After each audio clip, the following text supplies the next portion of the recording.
we're talking about. Hope not. Yeah, I mean, otherwise...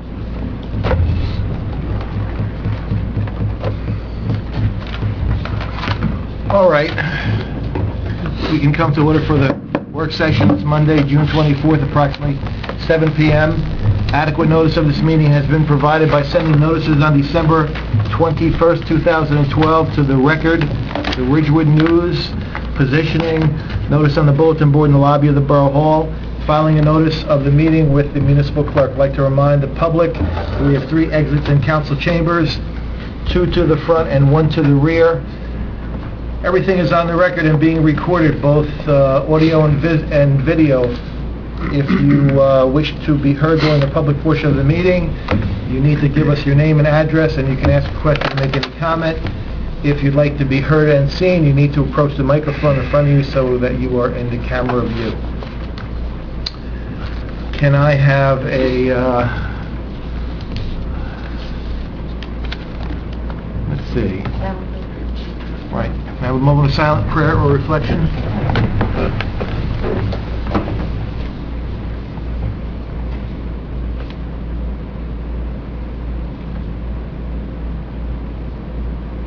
Can Councilman Bartoloni lead us in a salute to the flag? I pledge allegiance to the flag of the United States of America and to the republic for which it stands, one nation, under God, indivisible, with liberty and justice for all.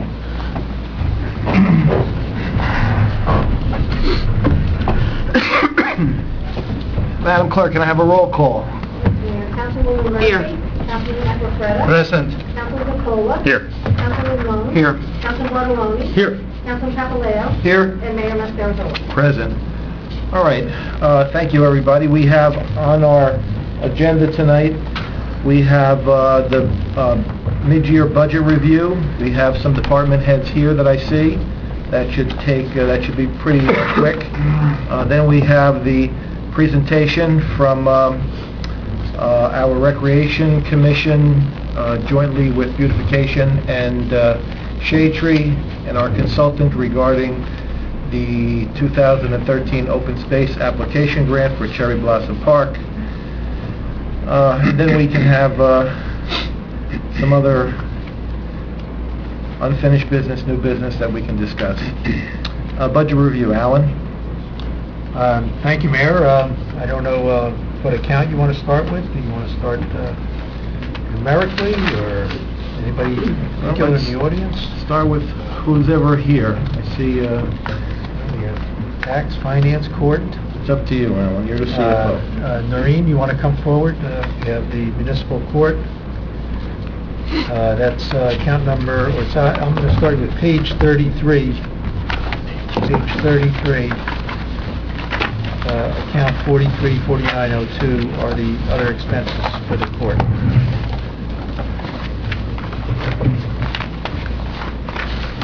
How are you? Good, how are you? I'm sorry, I lost my voice. I'm the Recorder from Municipal Court. For mid-year review on our budget, it's fine.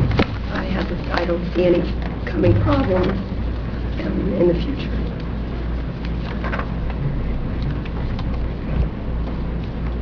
Any questions, anybody? Ed, Al? Largest expense seems to be court interpreters. Yeah. Anything that you're aware of in the next coming months that, is going to require a substantial outflow for interpreter services? Now, we do have an ongoing case that the gentleman requires a real-time interpreter, which is, we have a lady that comes in with a computer and she types as the judge is speaking and everybody's speaking. And that's been a major expense this year, but I foresee the case ending soon. That would be the only. Good sailing. Okay.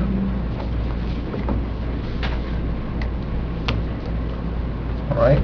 Next. Oh, Kathleen. Just 2 other things. Meetings and seminars, you're almost at what you're budgeted at, and travel, Yes. you seem to be in the negative. Travel, Carol was finishing up her classes through the state, so this would be, she's finished her classes, so the travel next year won't be as much because she has completed all her requirements. So we won't go any further into the... No. Right. And then what about the meetings and seminars? Is that included with that travel? Yes. Thank you. You're welcome. Any other questions? Thank you. Thank you. Have a nice evening. Thank you, Maria, too. Thank you. Next on page 8, we have financial administration, 20-1302, the other expenses. Gita, would you come forward, please?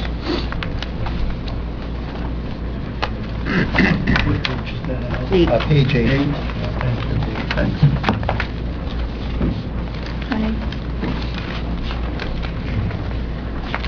My budget is fine. I have no problems with my budget right now. We are on target, so I don't see any problems in the future as of now. Any questions for Gita? Question? Ed? The computer software, was that for a new software, or was that like an annual licensing? That's an annual, yes. Okay.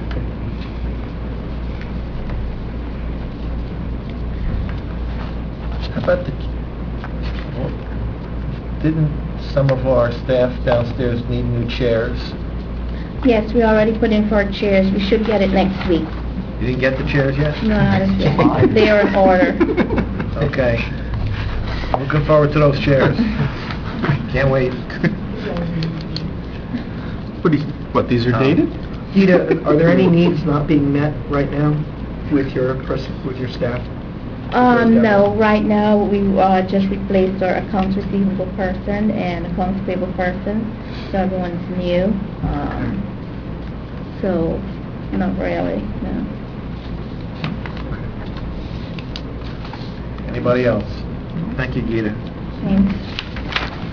Next, on page 9, we have tax collection or revenue administration. Maureen, if you could come forward. Account number 20-1452. Page 9, 20-1452. As far as my budget is concerned, I don't foresee any problems in the future. I'm on target with billing. I see we have a large balance, but estimated bills were just sent, so most of the spending will be from here on out for the rest of the year. And the bills recently went out? Yes, they went out on June 18th, estimated billing. Kathleen? So how much do you think that's going to reduce what we see here? In the billing department, usually estimated and final billing will probably be over 15 to 16,000 for the year. And when you get those new chairs, can you tell us how they are? Sure.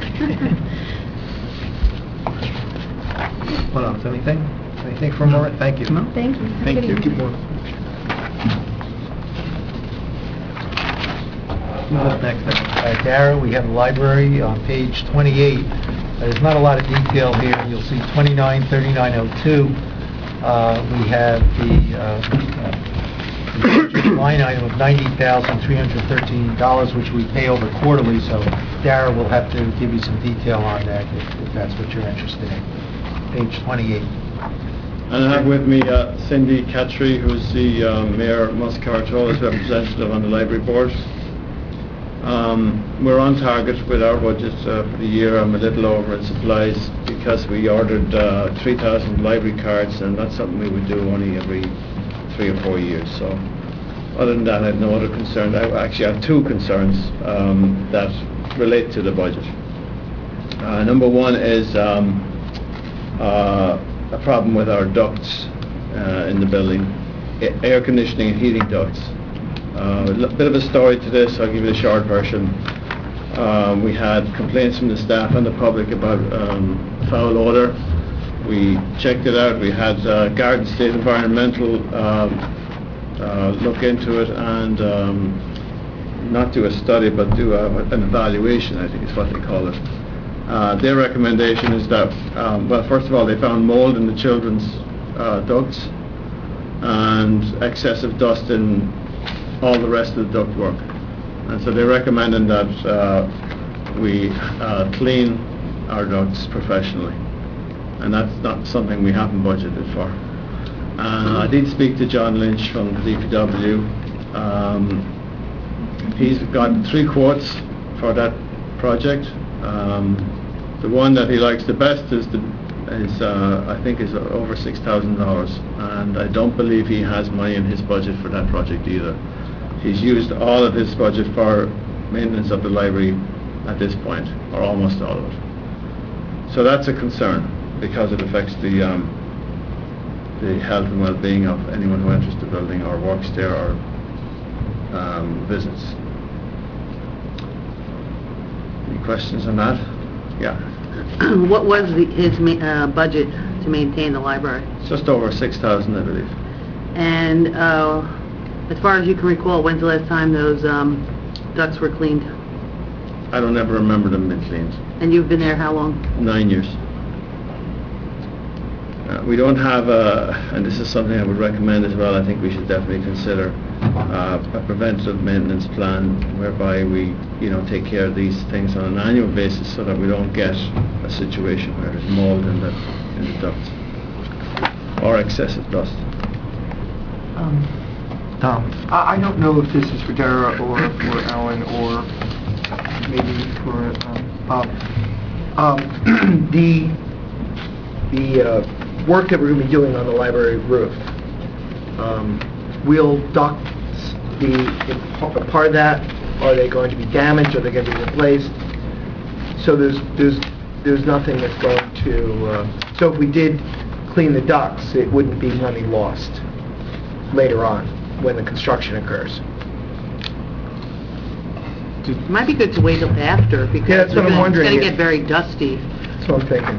But also, the roof may be contributing to the moisture, which is getting in the ducts, which is leading to the mold, so fixing the roof will prevent... Assist that. So I'm wondering if we should clean the ducts after the construction Well, I is think done if or now. Dara's saying if there's a health concern, I think we have to do it. Have to do it, I don't know if you can wait. So we'll need an emergency appropriation for that. Yeah, Mayor, if I may, if John Lynch were here tonight, he would address it. I would like to hear from him on July. He's coming July 1st, so I would like to hear from him. I thought one of the proposals was a little bit more than $6,000. I'm not sure that's not the one he wants. So just to get the numbers right, he does have the quotes. An emergency appropriation would be appropriate if he recommends it, and I would recommend also that the library be closed while this work is going on, so nobody's exposed to whatever is the contractor has to do and then clean up. So the board should understand that the library may have to be closed while that work is being done. Well, But that can be discussed. We have to. We do close. We do close over the week, Saturday and Sunday in the summer, after July 4th weekend. So it's possible that we could get the job done on the weekend. I'm not sure how long. It might be more expensive if we do it during that time. So we'll have to see what the quotes look like. Also, I do think it's a good idea, this building maintenance program. I mean, if you've been there 9 years and you can't recall it ever being done, I mean, that's really kind of scary that it's never been done. It's not the best way to do it, I would say. The best way to do it would have Regular. an annual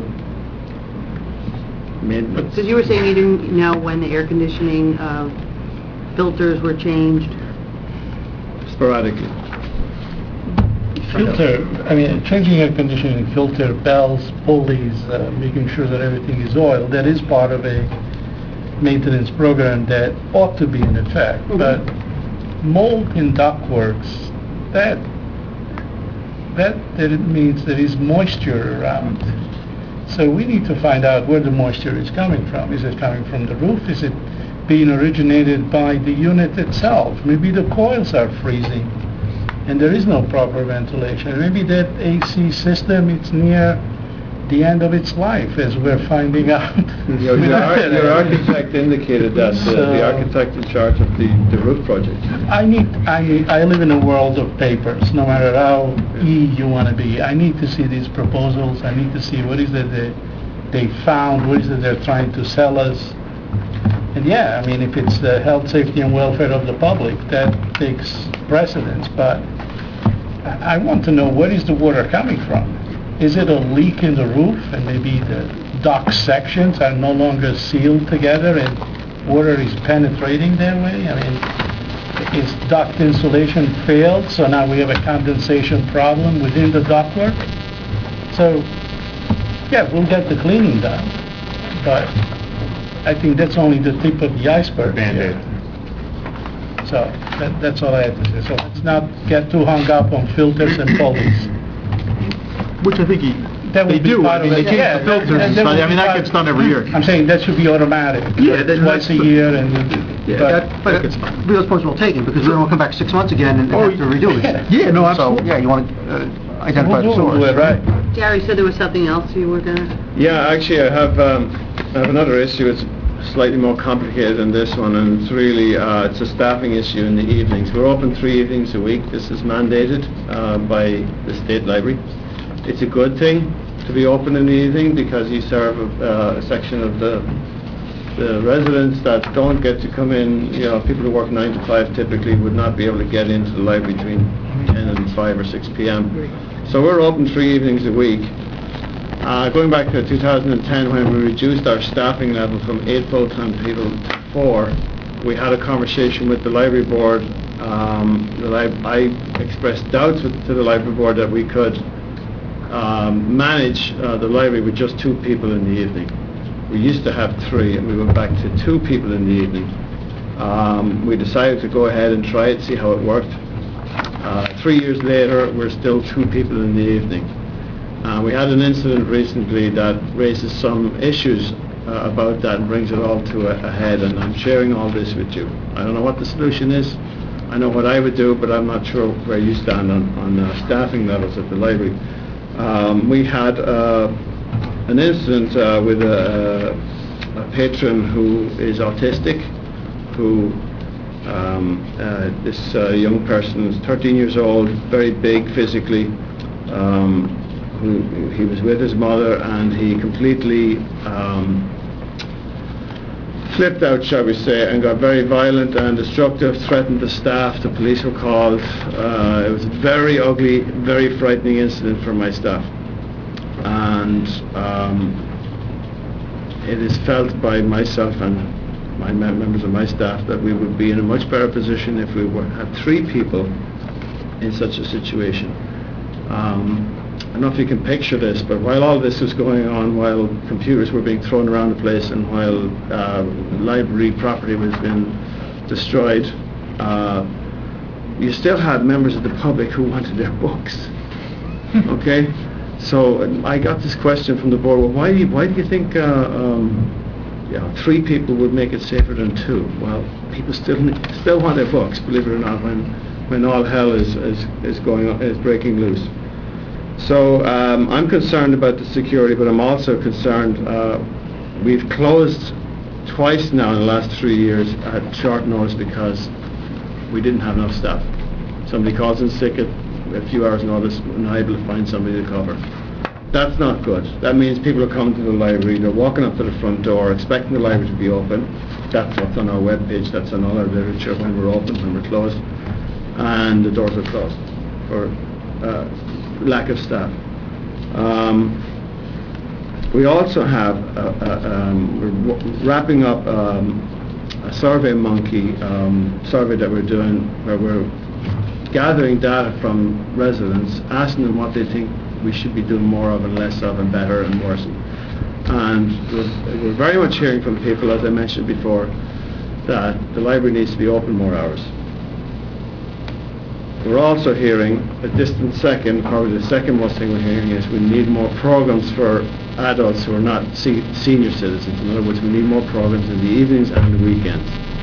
And with our librarians, our 2 librarians at 13 hours a week each, we're not going to be able to do that. And so this is something we need to be thinking about in addition to the poor staffing levels in the evenings. I was only able to find 2 other libraries in Bergen County that had just 2 staff members on in the evenings, and they're both very, very small libraries. So, okay, I'm waffling on a bit here. I'll take any questions about that. That's an issue. I don't know what the solution is. I know budgets are tight. Personally, if money was no object, I would say let's get our 2 reference librarians on the Monday and Tuesday evening. I've got Thursday evening covered. Yes, Alan? Before you make a recommendation, last week I attended a seminar on the Health Reform Act. I need to speak with you and other department heads about part-time help, hourly help, and what that's going to mean under that act. So before any recommendation is made or any thought goes further between you and the library board, why don't you and I sit so I can educate you a little bit about what I heard, and then that might help you formulate a plan. Okay. Okay, I would appreciate that. Kathleen? One of the things we discussed last week was perhaps, and I see the chief back there, that a patrol car could drive by at closing time just to kind of check in a little bit as one measure to help with security. You know, like this would be the quickest and easiest right now that can be done. Do you think that's possible? Yes, we have in fact been assisting the library with additional security. Tara and I spoke last year when there was staff shortages and prior to this incident. We spoke as well following this incident, and we are available for that. The only problem is there's no guarantee that we always have officers available at the time we need to close the library. People are leaving. There have been a couple of situations that they had to wait before we get free of the car. But we've been, in cooperative effort, So on a regular basis, as much as you can, you send somebody to patrol the library at closing time?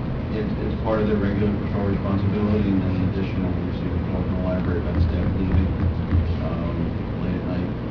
We're there to assist providing security. Councilman Capola.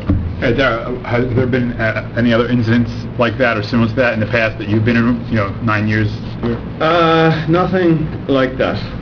Nothing as severe as that. But let me explain to you about library work. I'm not sure everybody understands that. We deal with everybody that walks through our front doors. Everybody that makes a phone call or sends us an email is a customer or library patron. And so you get lots of great people. River Edge is wonderful people, great place to work. You also get some creepy people, some marginally creepy people to some creepy, threatening people. And you get mentally ill people, and you get all kinds of people. And so this is a sort of an occupational hazard for us, but we don't often get threatened. And so I know my staff doesn't feel comfortable at 9 o'clock. Very, very often. It's not just this recent incident. This is a more extreme incident, but I've had complaints from the staff before. Thank you. Any other questions? Thank you, Tara. Thank you, Cindy. You're welcome. Thank you. Mayor, next we have Bob Burns, our construction code official, page 13, account number 22-1952, page 13.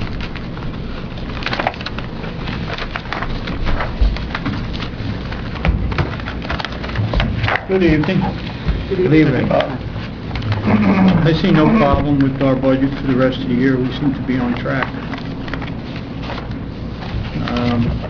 I gotta just mention that due to some of the construction that's going on in this past first 6 months, we are a little behind in the number of permits that we have issued, but we are 3 times the amount of income that we had last year at this time.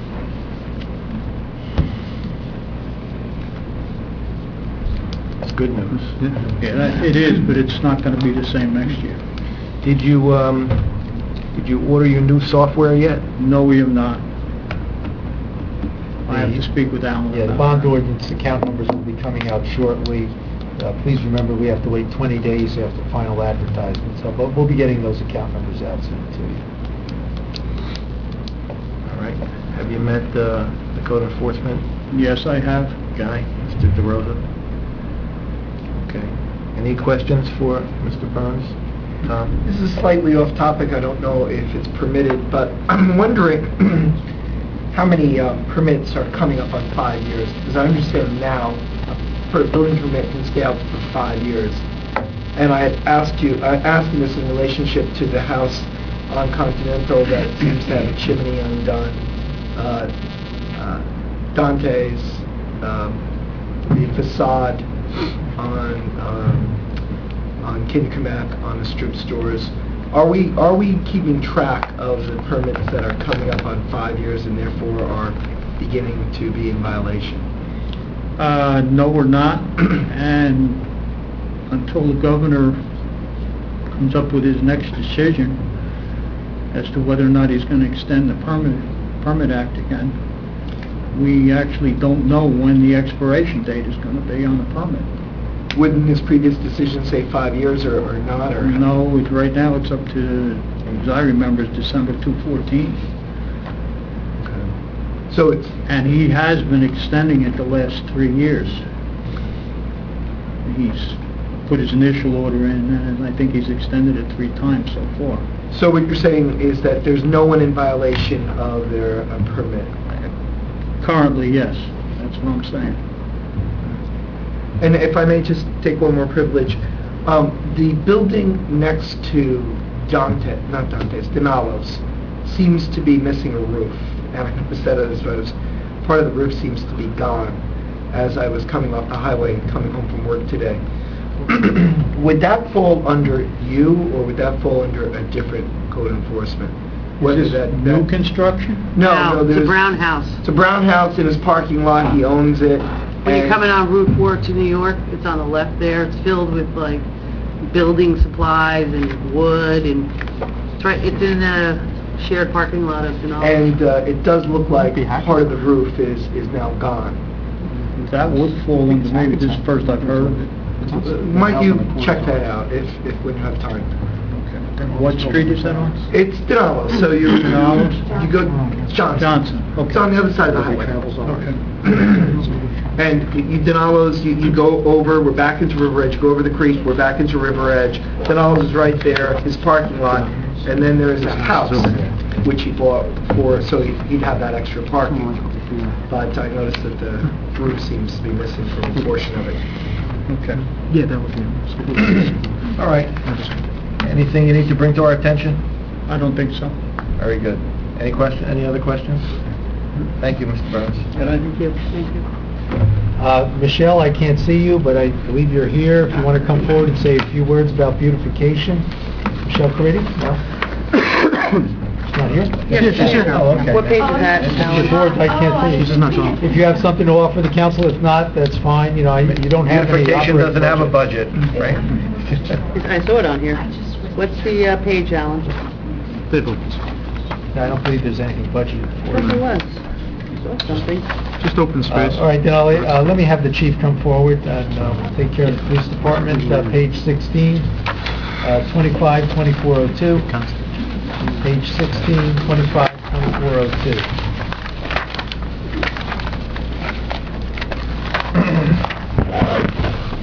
Sorry about that.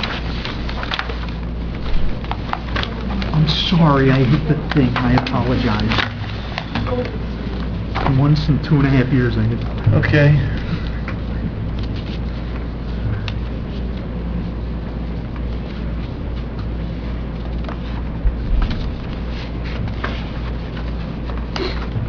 Any specific questions, or?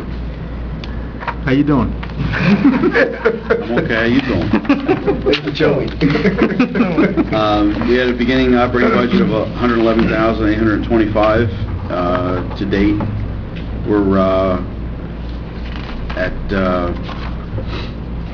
$49,998. So we're pretty much on track, being the midpoint of the year. We have made a couple of the significant major purchases, also pertaining to cap purchases. We're on schedule with them as well.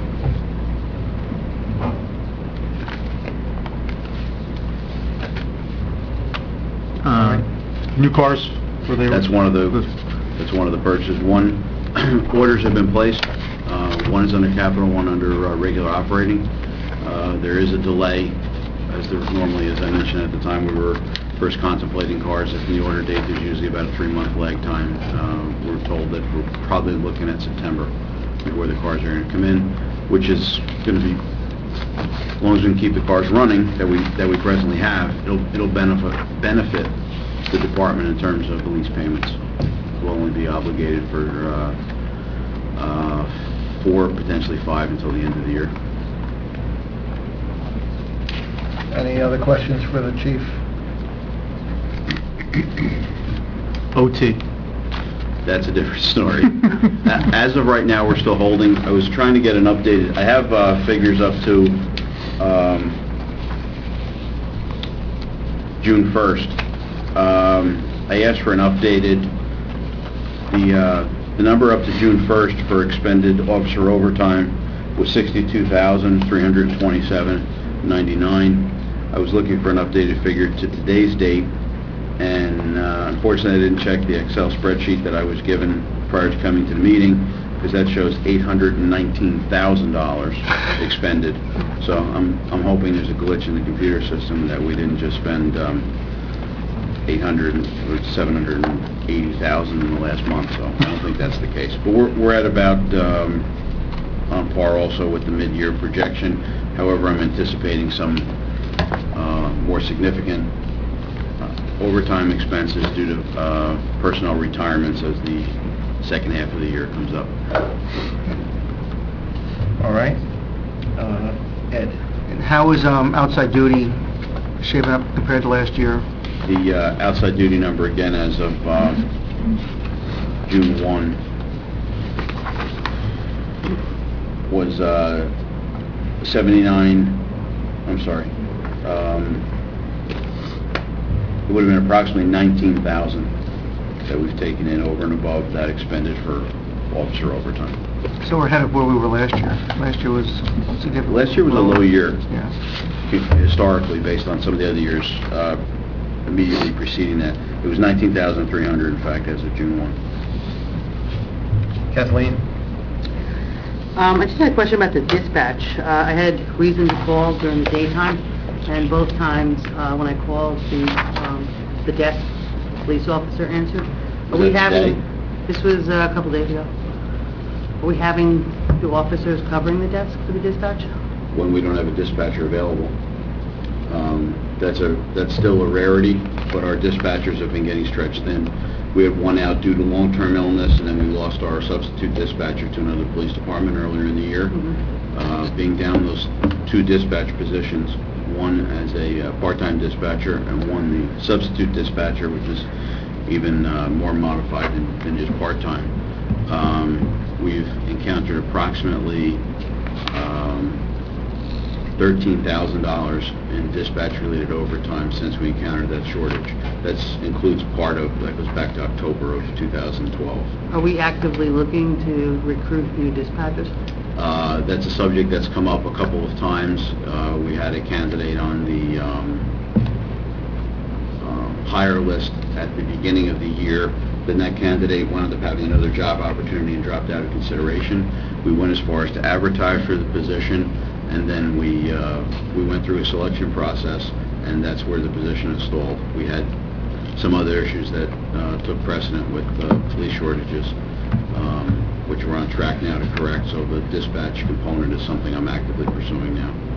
I want to go through the existing list, see how many are still interested and available, and then I'll be requesting from the mayor and council that we move ahead with the hiring of at least one part-timer and one substitute. So we're over 13,000 because of, I mean, that's kind of a lot right now. Yeah, we were at a position where we virtually never had a police officer covering dispatch.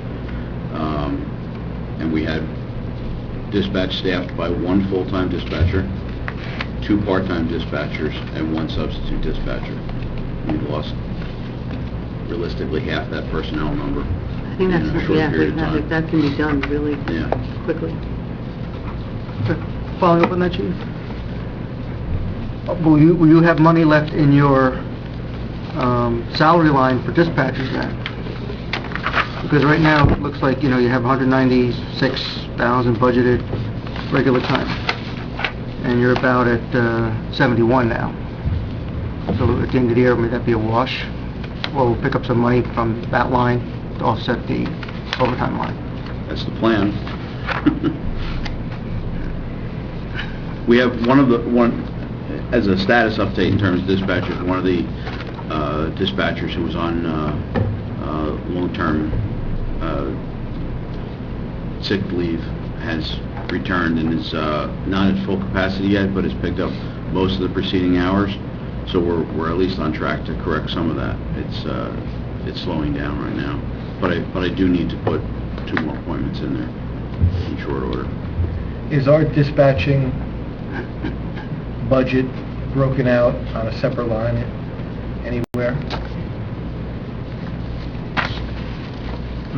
I can calculate the overtime for the dispatchers, but it's not a separate line in and of itself. It's part of the payroll line. Is it listed in civilians regular time? The dispatch civilian overtime. Yeah, overtime, but the regular time is... time is that in civilians? That's what I'm asking. Yes. Yeah. I just have one question with the dispatch fee that we have, the Bergen. Is that for the year? That $10,946? What's the line number you're It's referencing? 143 under 2502, communications. 2502? Yeah, police communications. That's Northwest, 911. the Bergen Central dispatch fee. The budget was $11,000. That's 911. We paid $10,946. So I'm just asking, is That's that the the annual yearly? fee, yeah. Okay. That's 911, chief. correct? Right. Yeah. That was an annual fee.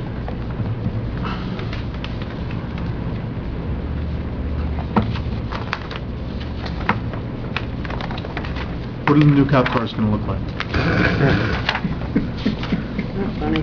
A lot like the old cop cars, but slightly different. It's going to say police real big, River Edge underneath, or just the symbol, the seal?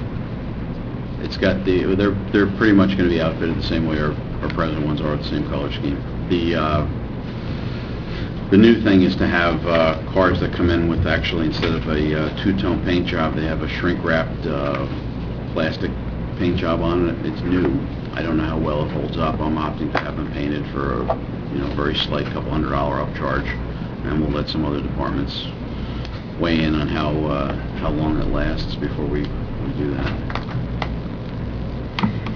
Anything else? All right. Thank you, chief. All right? Thank you, chief. Thank you. Have a good night. My father always asks. Sorry, Rob, ladies Yes. first, Bobby, if you'll come forward, we have her budget on page 27, 28... Wants a redesign. 283702 on page 27, then we can roll into the report for Cherry Blossom Park. Okay. Good evening. As far as... I'd like to review operating and open space if I could. As far as the operating is concerned, again, we are on target, within budget, no problems for the foreseeable future with regard with the money that we have left in our budget, in operating budget. Any questions?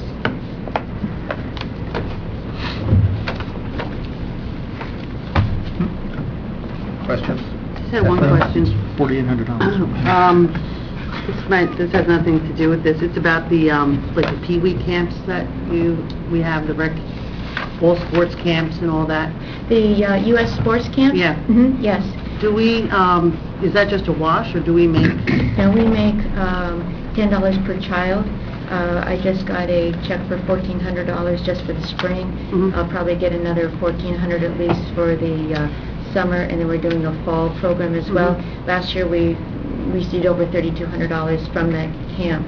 That money went to purchase 6 new receptacles, stone, concrete receptacles in the park. I just got them for 6 of them. We spent over $2,200 on receptacles. So that helped pay for those. I saw the thing, I just didn't know. Yeah, it's been a wonderful program, a big turnout. It is in addition to what we do in the summer. We're going to also have additional summer programs, and then in the fall, because the children don't go back to school until the 9th, we're going to run a program from the day after Labor Day until that Friday for people who are back from their vacations but need a camp. Oh, great. So it's raising money for us. Al?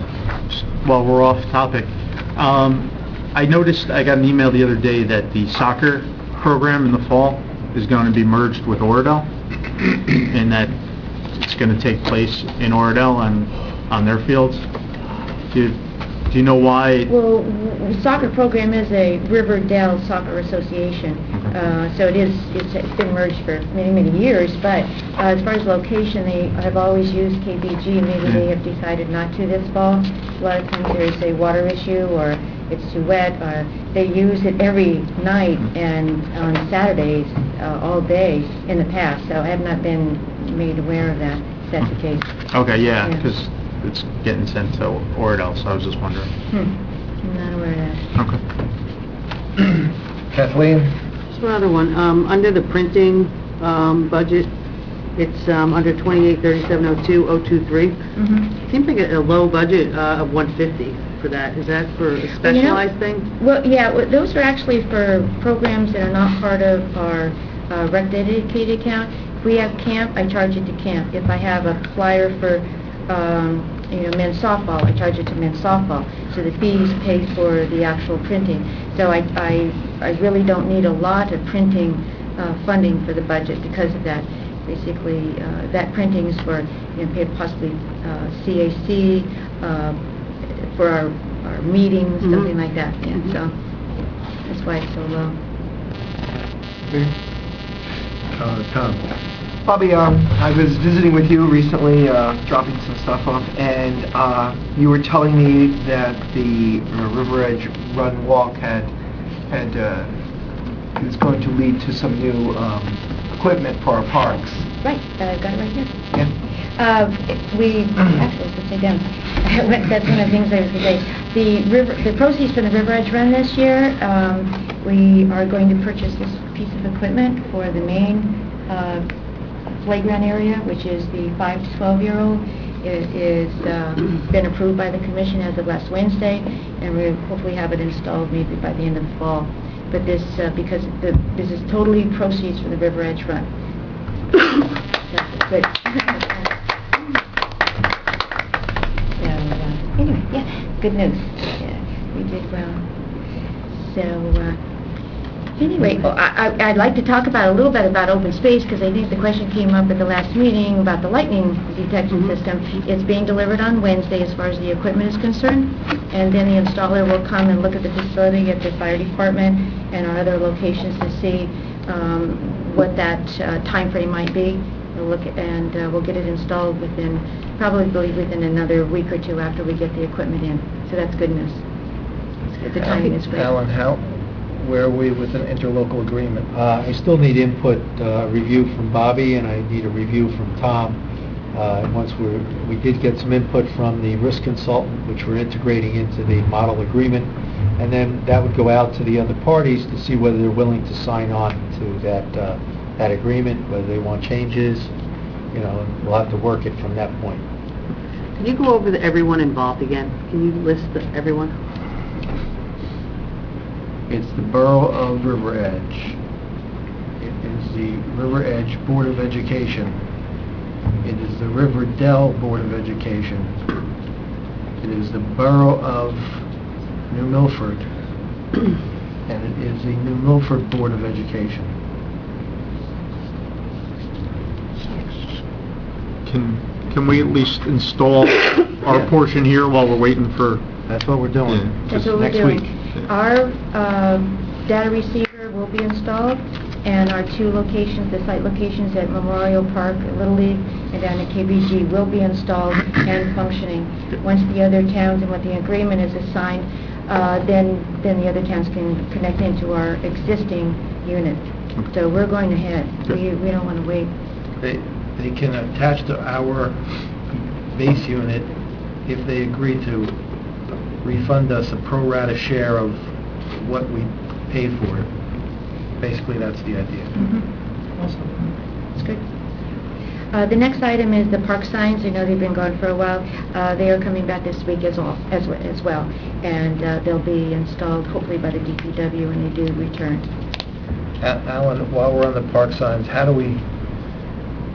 There's a park sign, there's a borough sign on Howland, near the temple, that is obscured by another sign, right?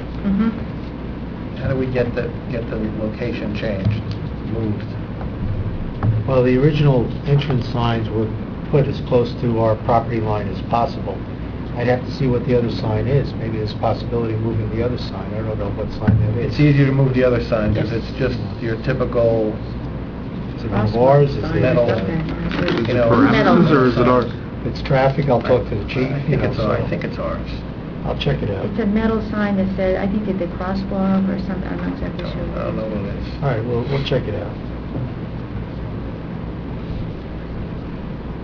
Okay, and while we're on the subject of signs, where are we with the funding for the new entrance signs? Again, that's, I believe, in the bond ordinance, so we'll be sending out those account numbers. I'm not sure who's going to take up the lead on those particular signs. We had a number of different requests come in during the capital process, so we'll have to examine, the creation of the specifications and how we're going to have those signs replaced.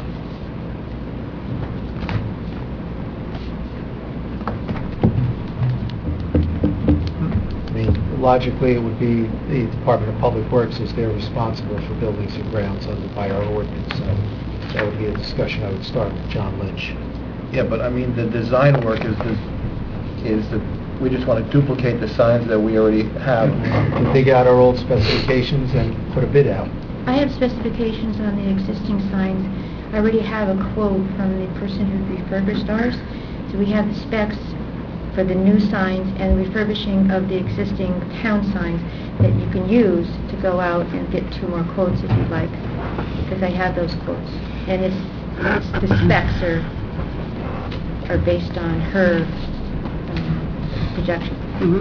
All right, so maybe we can just get 2 more quotes. We'll look at it, Mayor. All right? Okay, the open space, like I said, the only other thing that we did purchase was we purchased 3 loads of wood fiber chips for the park playground, and I want to compliment the DPW, did an excellent job of not only placing that, cutting and increased in the area of the playground, but also they dug out all the swing mats and replaced all the chips, and we don't have the holes, we don't have the water holding, so they did an excellent job, so I want to commend them for doing that work. They've been wonderful to work with, absolutely fabulous, so really appreciate it. Okay. I heard that. How's Carl doing? He's doing better. Thank you. Okay, now let's present your plan for the Okay. Cherry Blossom Park. Mr. Miller, how are you? And Michelle is part of this as well. Good evening. For those of you that don't know me, and me for the first time, my name is Tom Miller, and I came on board with the township, I guess it's in 1995 at this juncture. It's been almost 18 years, and I've gone through just about every park facility in the borough. I'd like to go through pictures tonight. I have a conceptual plan to present, and then I'm going to give you costing, and then we'll open it up if there's questions, that type of thing. First of all, what I've done since early on in my career is the Parks and Rec. It kind of makes me a little bit more unique than a lot of civil engineers at the state. This is the main thing I've done for over 30 years now. I've done on the order of probably between 200 maybe and 300 projects somewhere, whether it's sports fields, parks, athletic facilities, and blank. So on the project, I don't know how many of you are real familiar with the initially going back when it was the building was there and everything. But the firm that I was previously with was charged with raising that or demolishing the building that was on there. So as you go out and you look at that site today, it's a lot different from what you see. You see currently. And I was actually surprised the first time I came up after the trees were taken down and the site was cleaned out. Again, I won't belabor this because I know a lot of you are familiar with it. I guess if you go out there now, and if there's a question, you can always point to a picture and look at that. But we have pictures showing the front entrance, pictures showing the the fencing, towards the rear, and some of the accesses, to the school district and the like. Okay, now on the conceptual plan, I want to point out that we haven't really changed a lot since the initial time that it was done. You would put right back up.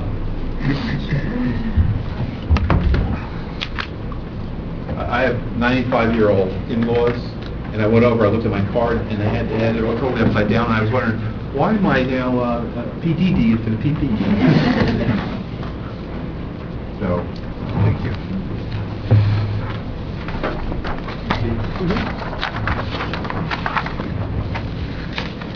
So basically, as you, on the frontage of the park, one thing that changed just a little bit. If you look on the very front, there's a little bit of a curved wall there.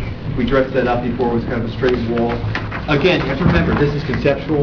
We haven't done a recent topography, and when you get into the design phase, you do that, you see where things are.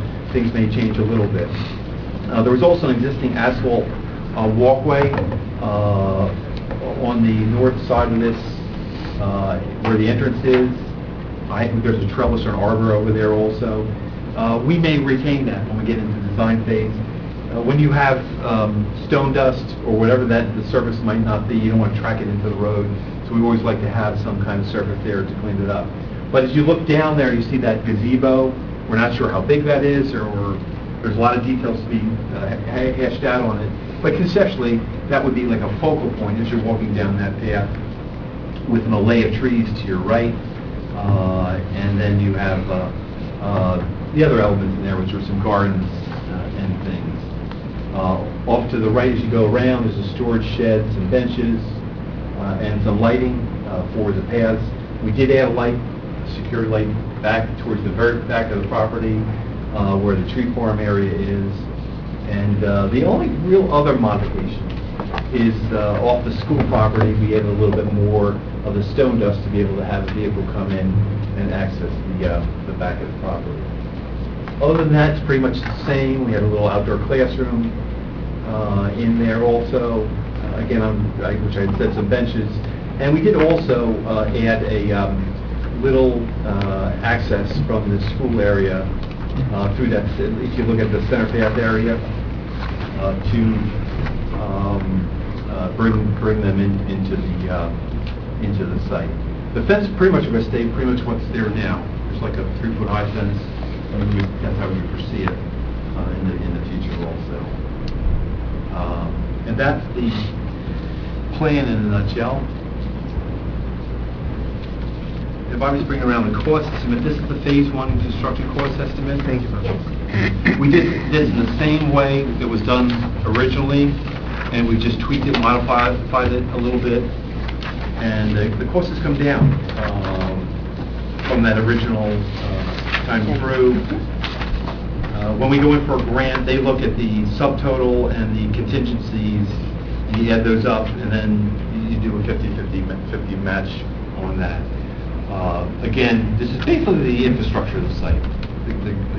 Some of the grading, some of the aggregate, the chain link fence, some of the lighting. We have some irrigation, electrical, and some drainage in there. Again, remember, this is conceptual, so it's a conceptual estimate. Once you get into where you've done topography and design it, these numbers be tweaked somewhat. Any questions on that? I have a couple questions. Why is it called Phase 1? Does this take care of everything? Well, no, it's the same, like I said, it's the same way we had done it back in 2010-ish. We had a Phase 1. Okay. So basically, you'll see on the bottom, I tell you what's not in there. Oh, I see. And what I've done is I've gone ahead and gone past the Phase 1 and put some of those things that aren't in there into what I call Phase, we can call Phase 2. Okay. Mayor, if I may, one more question. Yes. You have a proposed vehicle access gate, but isn't it difficult to drive on a stone dust trail if I had a public works dump truck or something that had to get in there? If it's a single unit truck and you do slow, you have to be careful of turns and the like. They're generally, what we did in a park in the Delran area of the county of Burlington, we can kind of fortify that stone dust. So if that's what we choose to do, then it might be okay. If not, then maybe we have to change it to asphalt or something. Yeah. I would hope John Lynch is consulted on this, just so he could have some input on what the maintenance areas might be and what his, what equipment he might need, you know, so that we can anticipate that and not have, you know, issues later on. Okay, thank you. So that's it in a nutshell. Again, the phase one is more of a the infrastructure, and then the phase two is more of the items like the trellis and the pergola, the stone wall that I was just talking about, the curved stone wall, trash bins, the benches, the gazebo, and all the hardscaping type items. Is stage 3 the topography? The topography will be done right at the time before we do go into like the preliminary plan and get ready for construction plan. We want to know how things have changed. Some of that topography, the firm I used to work with still has some of those trees. I mean, they have those trees that were existing haven't moved. But there's been a fair amount of changes in things. So that would be one of the things up front. Next phase. So there would be additional costs perhaps for additional dirt to be trucked in to level it, or? No, other than, I talk about dense granite aggregate. That's a stone, it's a stone of different various sizes with the fines in it. Other than that, I wouldn't see a lot of that. Let's take one instance, the wall up front. We wouldn't want to get any closer than the canopy of the trees. So we may choose to have some fill in there. You know, again, until we design it, we won't know for sure. But we try to build in some contingency numbers to take care of this. Mayor? Ed? I guess I don't see why you would not have some of these basic amenities as part of your phase one, if you're going to intend on opening the park after doing phase one. Particularly something like the trash bins and the benches. It doesn't make sense to put that at some later date. To me, if you're going to do a phase phase two should be what I consider extras, which would be like the gazebo and the outside classroom. But I think you want to have a park that's going to be functional. Right. So why wouldn't that be part of phase one? We just follow what had happened back in 2010. If you want to put those in, that's... I'm not saying this, I'm just asking why it was split out that way. That's why it was done that way. But, you know, it makes sense if that's how you feel on certain items. If you want to take them and pull them into the first phase, that's up to your prerogative. The signage. Mayor? Yes. Why do we have a low stone wall? Is that simply for the look, or is there some functionality to the low stone wall? There is some functionality. One of the things we thought early on, way back, remember this has been through 2008ish, we did this, started through different groups and committees back at that time, is that the thought was you could come up and sit on that wall on the front of the park. You're walking your dog, you're elderly, you wanted to watch the traffic go by, whatever that might be. The other thing is that we felt it might hold some of that bank in, because as you look at the site, if you go back to the pictures, it slopes up pretty quickly, and if you want to contain some of that as opposed to putting in wood chips, you have that option. Can I ask another question? The community garden planting bed, what is that? I think Michelle could probably Okay. answer that because Community garden, what we had envisioned way back was some sort of classroom, something that the community can come together as a group of people wanting to grow flowers or vegetables. To what extent, I don't know, how that would actually pan out. But we were hoping to use it as a community moment, some things where people could come and learn how to grow vegetables and grow flowers. A place also if the school grow their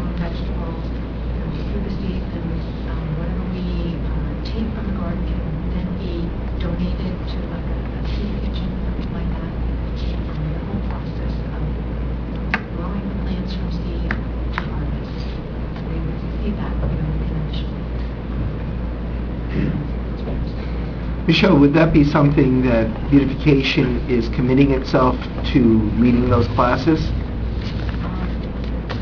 I myself wouldn't commit myself to it. I don't know. I can't. Has the school committed itself to that area? Someone talked to one of the science teachers in Cherry Hill, and she's very excited. I don't remember the word that spoke to her, and it was right. It was your. It was the day that, I think it was the day, Mark, we were looking at the program, and one of the teachers was outside, and she didn't know anything about it. She saw what we're doing, and that's why the gate is on the side of the school, because she said that like, children can come right out of the classroom and come in to the park, and she was thrilled about having the ability to have gardens or have children learn about the gardens and so forth. So, but I think it would be wonderful for the beautification to coordinate that with the school. Because I'm wondering from basically the middle of June through the beginning of September, who would be taking care of that garden, because the school would not. Well, they have enrichment programs there all summer. Yeah, no, Tom, we're finding the same problem with the garden we have at the middle school. That's what's happening. We have, no volunteers during the peak weeding and harvesting season, so that is something that has to be thought about. Because So I'm not we're going through that with the Yeah. Green Team's garden at the middle school, so we're trying to figure out how we're going to handle the summer with that also. So it is something that needs to be Yeah, thought that's the about. only reason I'm raising it. As an educator, I know how that can, and then it becomes, because if we're going to invest if we choose to invest in creating this portion of the park, I would think that we'd need a little bit firmer, because there's nothing worse than allowing the summer to go, and then it looks like. As with all our gardens, throughout the summer, we weed and water on a pretty consistent basis. No, you guys are awesome. I just didn't know if you were willing to take on this extra responsibility. I mean, depending on, again, I'm thinking that this is a phase in the Mm-hmm. It's something, if there's an interest in the school, which apparently there is, maybe there could be a club that could come once a week and meet, during the summer. It would be, something for them to look forward to. A lot of kids don't have any kind of gardening exposure. They don't even know, dig in the dirt. They don't even get that. So that would be wonderful for them to have. But again, it will depend on the popularity of it. If kids want to do it, they'll do it. Yeah. But I mean, we could just add it to the invitation.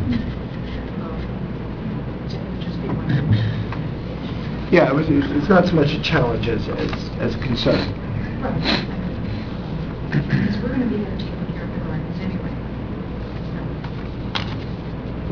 There are a number of grant opportunities that schools have for gardening, so there's a lot more to explore. Composting grants are available. I mean, I've seen in Sustainable New Jersey, there's a lot of grants for schools, so. Hopefully that it's open a whole lot for things, like composting. There's all kinds of ways to do composting.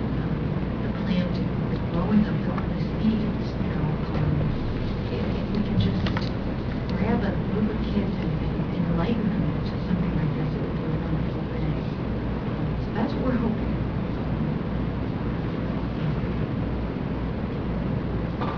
Okay. What else? That's it. I think the only thing is that if you'd like to add something into phase one, take a look and go through those. Ed's idea was good, to put the Benches. the benches and the trash bins into phase one. And you have to put the park signage in as well in there. It's a Green Acres requirement. Yes. That's part of the bond, that's one of the signs that is going to be developed for the bond. Right. There shows park signage installation in phase But two. just the installation is in phase two, that would have to be in, but the actual sign is being bonded with the other signs that are being purchased in town center. Right, it's in a But bond. this Green Acres, we have to actually put up a Green Acres sign itself. Oh, Green Acres sign. Yes, Oh, and it has to have there's certain identification language has to be on it. Yeah, it has to have their format and their tree on it, Yeah. name of the names. And its accessibility, if it's, this isn't the case here, but sometimes if you have fields that have, like playing fields where you have permits, sometimes you have to have that kind of information available. So if you do have a classroom and it's going to be, if it's Green Acre, it would have to be accessible to anybody who wants to use it. You would have to have that on the sign saying, contact, Bobby Conway at Recreation for a permit. The only thing I would ask you to consider is the landscaping, moving that and, if it gets a chance to mature, just something to consider. Okay. That seems like it would be necessary. I mean, otherwise I you're don't know sitting why around in first like time, a stone, pathway.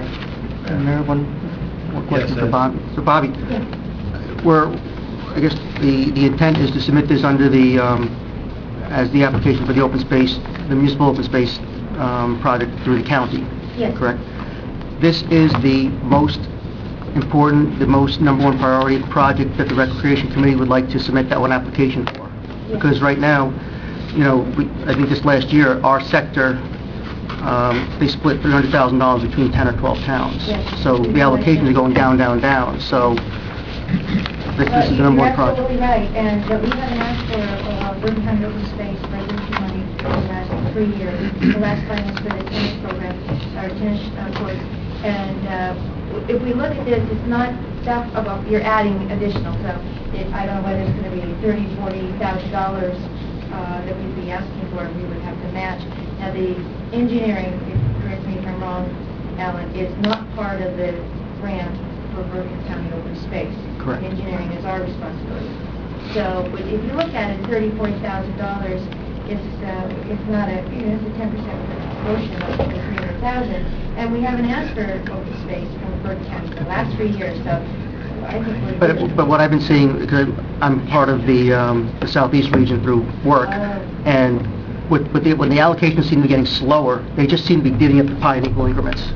So if there's 10 towns, they're all getting 10%, because everybody has a little project, and they're all trying to get some kind of... It's different when they had $1 million, and they can say, River Edge has a big project this year, so we'll give more money to River Edge, and next year, somebody else will get... So I'm just saying that the fundings are limited, so it's... I think they're only collecting a quarter on the assessed value. Yes. And we're aware of that, but like I said, it's been 3 years since we've asked, so I don't know the additions from phase 2, what it's going to come up to. I'm sure it's going to be more than 30,000, but yeah. Yep. All right. Thank you very much. So that Tom knows exactly, you said landscaping? Yeah, I got the four items. Landscaping, trash bin, benches, and sign. Sign, yep. And the installation. The 4 items, yep. 3, 4, 5, and 9. I got it. All right, very good. When is the deadline for the application? August 29th. August 29th. We have 2 more meetings, I think, at the mayor and council, so we need to have the resolutions approved at the mayor and council meeting, so we're doing 2 opportunities to do so. All right, so let's put a resolution on.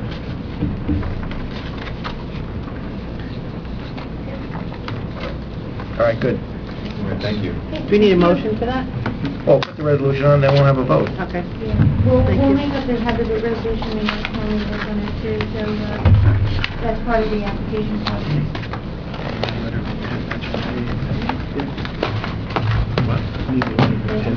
Thank you very much. Thank you very much. Thank you, Bobby. Well, our borough attorney indicated that we need a letter of intent submitted by July 8th. July 8th? Went to the open space For the website. open space? Yeah. Just check their website. Okay. Did you see that? Comes new. Letter of intent? Not yet, no, but I'll look. All right, well, then I guess we do need a motion just to send I would make a motion. letter of intent to start with submit an letter- application. To submit our application. There's a motion, is there a second? Second. A motion and a second. Any discussion? All right, let's have a roll call, Denise. Councilwoman Murphy? Yes. Councilman Estrada? Yes. Councilman Seola? Yes. Councilman Gonzalez? Yes. Councilman Bottomoli? No. Councilman Paparad? Yes. Okay, great. Thank you, Mr. Miller. Thank you. Thank you. Bobby, and You're Michelle. welcome, thank you for your time. All right, we're up to authorized closing of bank accounts. Mayor, thank you, if I may. What is Mr. Costa here for? He's for Grove Street. Okay. Yeah. Thank you, Mayor.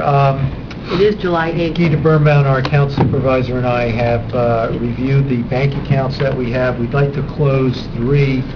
The CARE account, which is our social services account, the Green Acres account, which we were required to open to receive Green Acres funding. I don't anticipate anything in the near future on that. And the accumulated absence account. We would close the CARE account, but roll that into our Trust Other bank account, and the same with the accumulated absence account. These 3 accounts, by closing them, will increase our compensating balance by close to $1 million, which will save us fees and costs, and that's why we're taking this action. So, just with your permission, we'll have a resolution on it. I've already spoken to the auditor about it, and he's fine with it. All right, very good. Then we have the League Conference this year, November 19th to 23rd. It's just Alan, you just... We would need to know who's going, so we could book it. I'm going. I'm going.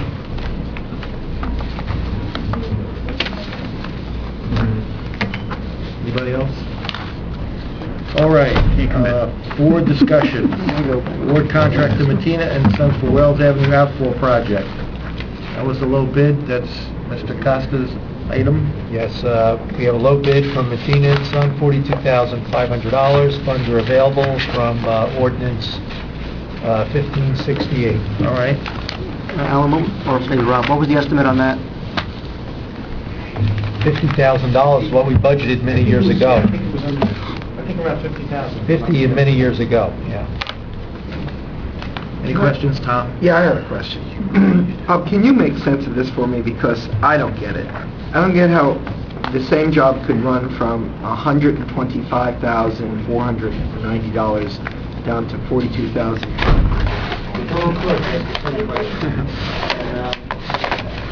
Sometimes contractors put in numbers, thinking you might be the only one that's actually bidding, and maybe they'll grab onto something. And if the engineering estimate was high enough, the right for the town to throw it out might not be available. That's the only thing I can think of. Or they didn't look at it and just threw a number in just to bid it, or they just did it incorrectly. All right, so this is an outlier. And the others would then range from 68 to 42.5. Yeah, the majority though, I think the median was between 42 and, I think it was 42, 48, 52, 53, not mistaken. So I think it's within, I mean, they say, if you're in the private sector, throw out the bottom, throw out the top, and deal with the center. Obviously, we can't do that, we have to deal with the low bid. But, I mean, Matina's done work in the town, it's a good contractor. I would strongly recommend using it. And you believe he could do it for that amount of money? No question. No doubt about it. That's always the question you ask.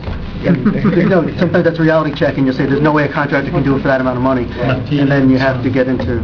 They have the second avenue subway, where they just walked off, I believe, right? Where do we have that? Did we get something? Yeah. Okay, do we need anything? Any formal action? All right, can I have a motion to award the contract to Matina and Son? Second and a second, all in favor? Aye. Any opposed, any abstained? Thank you. All right, we have, Filed and done. council reports, Finance Committee. Alan?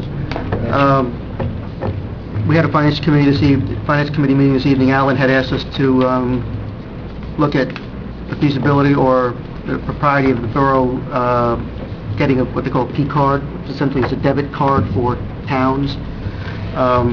One of the incidents which I know precipitated this was apparently the police department had to go online to get some records in short order as part of an investigation, and you have to enter in credit card information. And I guess whether it's policy or personal preference, there's nobody who wants to use their own credit card for these things. So Alan had researched it, and we can get one of these cards. We can set a dollar limit on it. Alan will come up with the policies and procedures as to who's at access and under what circumstances. And that's really it. That's really it. I think the Finance Committee thinks it's a good idea and would recommend it to the full council. What does P stand for? Procurement. Okay. And who would these cards be issued to? Alan was working on the protocol. I think, to me, the most likely people who would use it more often than not would be the police department and probably Public Works. Now, whether Alan wants to issue cards to the chief and to John Lynch, that hasn't worked out, or whether he wants to have one central card, Alan would work out the actual procedure before we actually get the card. Could also possibly the OEM. I mean, there has been Yes, incidents. well, Alan said generally you'd have access to petty Yeah. cash, but Yeah, I think for $1,000. going online, which is what precipitated this, it would probably most likely be the police department. And every time they used it, would they need the consent of the council or the consent of the mayor or the... No, there would be like a Have to balance follow on it, policy. like a 5,000. All right. All right, let And it would be an Alan internal work on a process. policy. I mean, they'd have to get approved from the department or something before they do. All right, then we have the Contracts Committee report on Frank Campbell Esquire's billing. Yes, Mayor, I wanted to give the Contracts Committee the opportunity to indicate to the full council that they reviewed the full billing on this. I believe they have a recommendation with regard to making a partial payment. And the only outstanding item would be that we would make the partial payment. I don't know whether an agreement would be necessary with the attorney to postpone the second half of it. Right. The committee found Mr. Campbell's bills satisfactory and deemed payable. The issue then arose as to whether there was enough money in the budget this year to pay him, and turned that over to Alan, and there's not, and that's why it's going to have to be deferred. And then to emphasize to Mr. Campbell that he needs to timely submit his billing so we don't fall into this situation. I don't believe it's a problem, and I don't think you would need something. I think Mr. Campbell put himself in this situation by not timely submitting the bills. We're not saying that he didn't do the work. We deemed him payable, so I think he understands how municipalities work, and he's just going to have to, Wait for his time. Takes us to fee arbitration. I think there's a great defense here that we didn't timely submit him, and therefore we were unable to pay him timely, so. Has anyone spoken to him about, telling him to submit them once a month, or I have. he's agreeable? Yes, and he advised me that shortly we'll be receiving the billing, for the second quarter of this year. Which then, is that also then going to go to 2014? I'll have to look at it and see how much it is. Maybe very minor, and the work this year, we'll be able to pay it this year. The other work is prior year work. All right, and now we have Mr. Costello to speak to us about Grove Street. Yes, we do, Mayor. All right. And Valley. All right. Boy, this is a very small. What happened? What's this? My large was cut off after the... Didn't work out too well. Very small. Oh, there you go. There. All right. I was prepared. Look at this, how much Careful, these are like $50 sets. Yeah, how much does this cost us? I know, that's a little bit, I'll take it on an 8.5 by 11. these papers cost a lot of money, we should be able to share. Maybe 14 if you... Did he?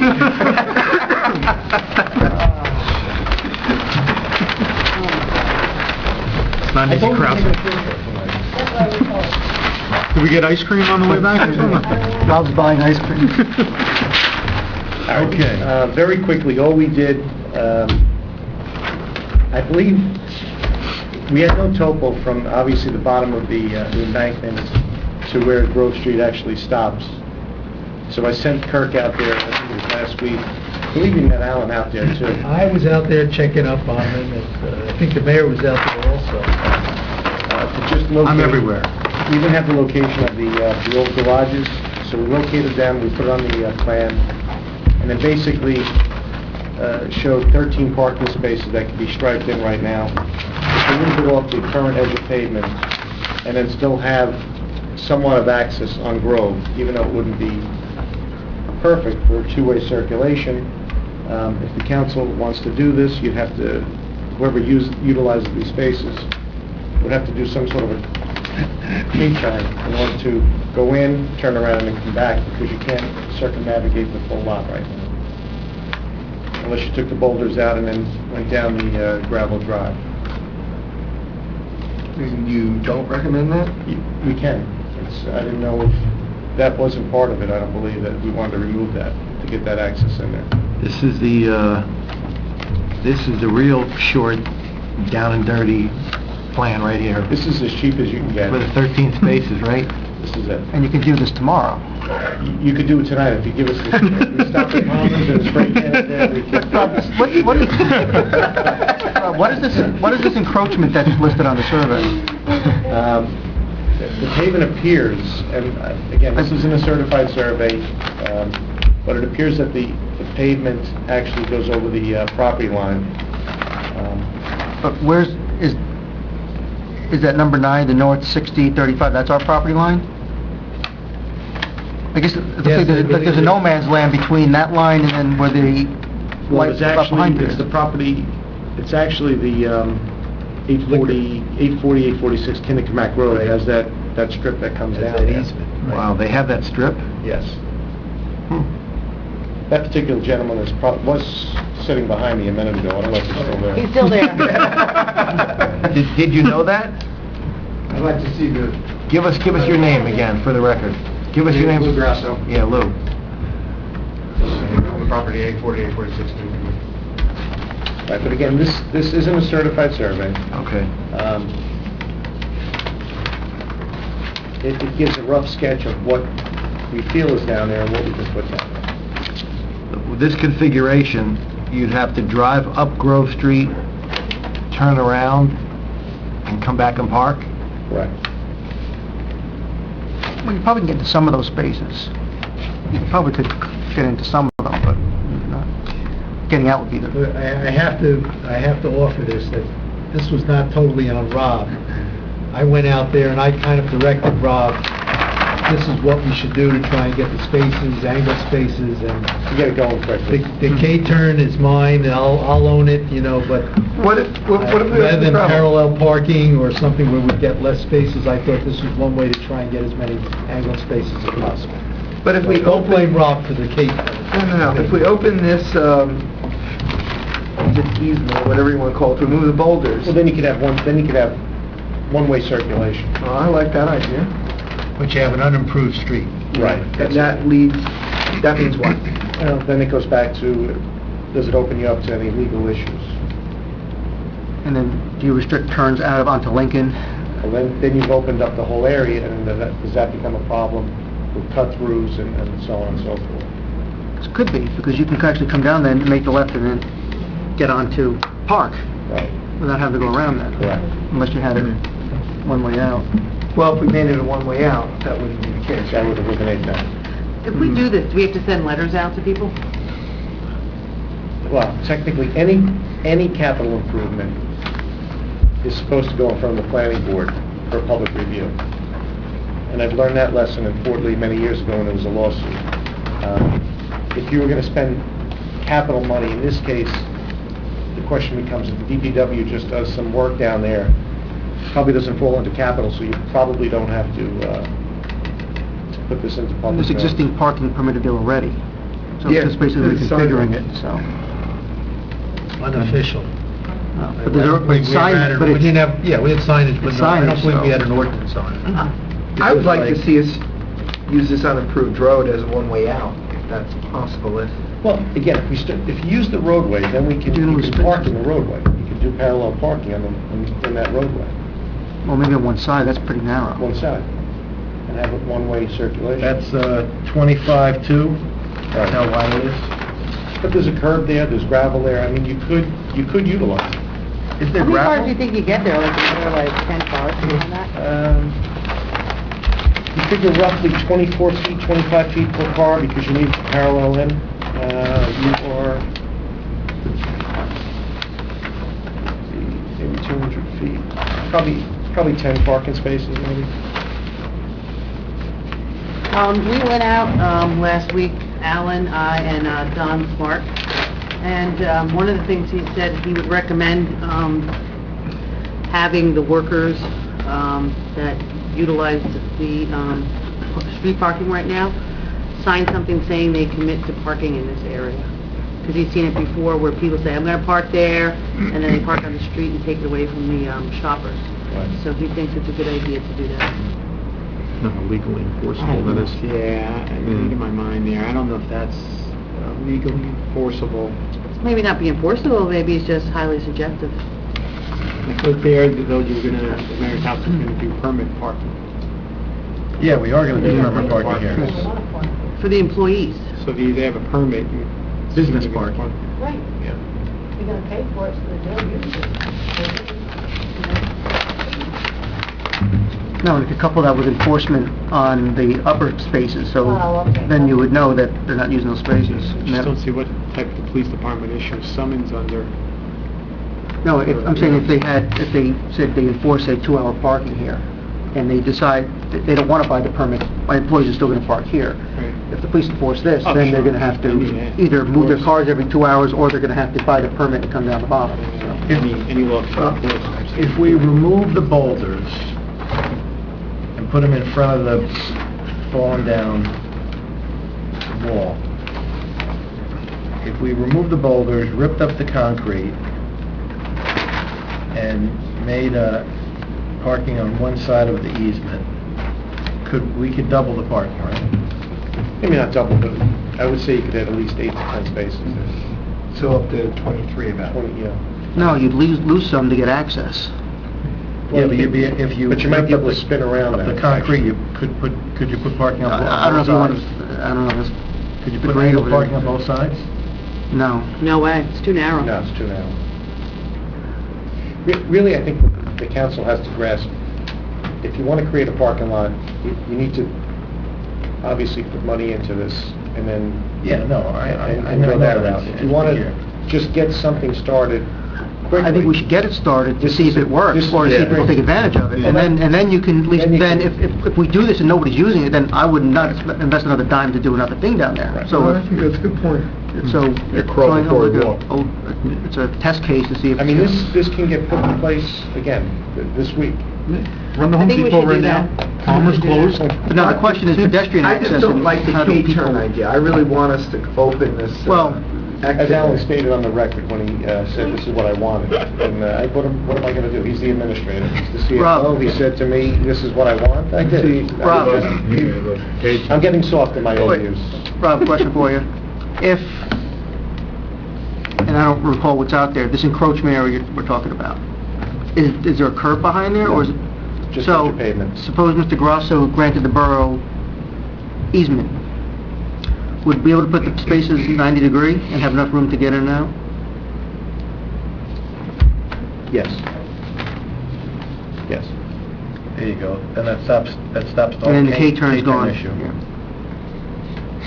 And we wouldn't have to, well, I don't know if we'd have to, You probably have a little bit of paving there. You'd have We don't want to put you on the spot. No, I'm just using it as a, it would just make it Right, I more understand. functional. Yeah, sure. No, I know. So then you... And we're said not taking your property. We would have to open this road? No, you wouldn't have. No, you could, and you could do 13, maybe even do 14 or 15 spaces, 90 degree in, and you just come in and then, you know, like a regular parking lot. Or you might You pick up see two that, more Mr. spaces that Grasso? way. Can you Run over with me again exactly. see this little strip of, this little... Right. The little L? Right. This piece would be, extend the pavement, so then these spaces would become 90 degrees. They'd have enough backup room, so they could just pull in and then pull out. Because in reality, they're gonna do that anyway. Right. Yeah, they wouldn't be parking on your Yeah. property. It's just but they would extending the but they road. would But a turnaround. But they would use it when they backed out. Yeah, I don't foresee There's no that as a fence or problem. anything like that. No curbing, we're not doing anything. They're gonna be parked there for the most part of the day, since it's the workers, right? Mm-hmm. So they're gonna get there at 9 and they'll get out of there at 5, so it's not that much movement. Right. Yeah, I think it's a good idea. And I mean, I think, too, what someone mentioned, if there could be, I don't know how the logistics of it, but something where it would be part of the police department's, like, regular agenda to go over that strip on Kinderkamack Road between Lincoln and, watching to make sure that all the time there's no one there, and they do use. Yeah. So, Okay. Now, what do we have to put in front of the car so that they don't drive onto the concrete? Is there already... There's boulders there. No. Put the boulders there? The jewelry guy's the one, yeah. Okay. There's already some there. We just drag the other ones back. What we're trying to see first. All right. So should we make a motion to go ahead with this? Yeah, and Mr. Sarlo can draft up an easement. I make a motion to proceed with going ahead with Mr. Costa's parking with the easement and the 90-degree So that we change. can put the Second. 90-degree spaces and back out. Mayor, just so you know, we have a motion in a second. Motion and a We're at the second. all in favor section. Any discussion? Could you state the motion again for the record? I make a motion for Mr. Costa to make this 90 degrees with the easement and proceed with getting this parking situation done. At a Okay. 90-degree, right? At 90 90 degrees. degrees. With the Contingent on inclusion of getting the- Subject to the easement. The easement. Mr. Grasso's. I said All second. right. There's a motion and a second. Any further discussion? All in favor? Aye. Very good. So do we have to go out Thank there? you very much. I don't think we go there. Well, it's a good thing Mr. Grasso was here. Yes. Right? Should we go there by... I was gonna go to the River Edge Pizza Kitchen and get a chicken parm sandwich or something, but it is good. I The didn't purpose of making the field. Oh, okay. What's that? The Make that concept steak crust of pizza? parking off of Kennecott Road, street level parking. And you had brought forth that concept of a parking lot with retaining walls or some sort of structure. I think that if that's going to tie into Mr. Smart's analysis also, since he said he was looking into that and how we're going to fund it. That was the purpose The of purpose the was field to, visit. well, two reasons. One, there was a resident who got up and said, just bring a ramp down and through, and we can park on it. And then Alan and I went out there, I said, Alan, I don't think this is really feasible. And again, I wanted the council, if they go there, you'll see the difference in grade. And certainly, if you go there, it's a lot easier than looking at a plan in two dimensions. If this works and the spaces are used and they all get rented, then, and then Mr. Grasso's easement gets improved by the borough, then if there's a need for it, we could always have a phase two and deal with the concrete and and our easement, right? Absolutely. This is progress. And then if that works, There you go. then we could have a phase three and we could do the big extension off Kennecott. Perfect. That'd be true. Mayor, we'll have a few ordinances to be introduced at the July 1st meeting. With regard to this, Denise and I have started, and Judy have started working on some signage, which we have to work with the police department, and we'll look to the borough engineer and the Department of Public Works for striping. Yeah, no. All right, those are the next steps.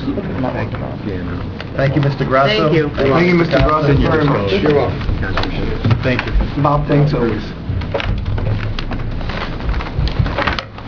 135 Valley Road? Yeah. I went there today. You're gonna be a hero in the neighborhood, Mr. Grasso. Oh, so, How coincidental. Weather permitting. did you go with like the tax map or something? No, I did not. That's Mark, right? I went Yes. there, they're building a deck in the backyard, I know the contractor that was building the deck. I saw Mr. the- Phaser. Yes, I saw the trees down, I saw the next door neighbor who could have the Giants practice there for their new practice facility if they need be. Certainly, it looks as if some of the properties are encroaching into borough property. This particular piece, the 135, doesn't look like they are, and I guess his issue is the trees, the stumps, and what, I guess the trees went down and... I went back there and looked at it too, and I was sinking into the soft dirt. I don't know how you're going to get equipment back there right now. I spoke to John Lynch, and John Lynch said the only time that he would risk taking a piece of equipment back there is if the ground were frozen or we had an extended drought. So that's what I'm prepared to tell Mr. Witter, to just... Can we This take fence, though, the- is not on borough property, you don't think? His fence doesn't go back as far as the other fences that are there. But again, I guess the question becomes, The shade tree thinks that maybe at one point that fence encompassed the tree, and then when the tree fell, the fence came well, before and left the tree behind. right, it could be. And the neighbor next door with the black chain link fence, looks like there's a tree. He went around Yes, it. It's only a that could be branch our property Yes. on that one. It certainly looks like an encroachment. Yeah, it's just- But it's, Yeah. you're encroaching on borough land. I know it's borough land, but it's just overgrown land that goes to the, goes to the brook, right? Some is manicured. Some is manicured? Oh, you mean, but manicured by the private homeowner? Correct. Yeah. Yes. We have in other spots of town where questions of encroachment have come up, we've placed signage periodically indicating that it's borough property. You know, strategically placed signs. You could do it that way, you can give them a license, you can tell them to take it down, there's a bunch of things. Center Avenue comes to mind. Yeah, the Oak Avenue ditch, we've The done Oak that Avenue way. ditch, I don't know We what was have done done. licenses, but we've also done signage just to put residents on notice that we know it's our Yeah, property. I don't think you have to worry about the adverse possession, you know, I mean, I don't think there's any notorious, open and notorious element, you know, to it, so, you know they're there, but if you know they're there and they're using it, yeah, there's always a possibility it could revert to them.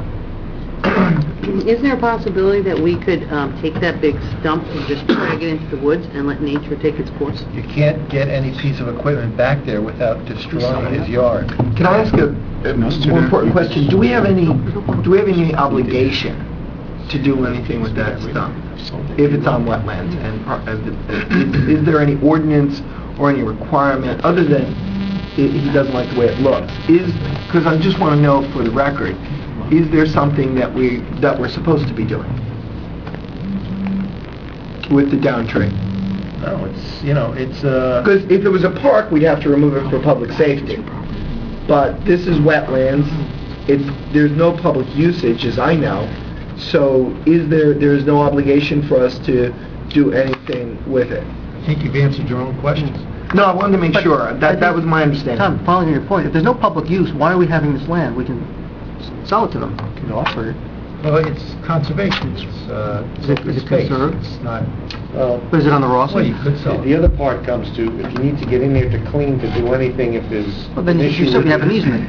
there's no access, we don't have any Yeah, access. we don't have access to it. That's part of the problem with the Oak Avenue ditch.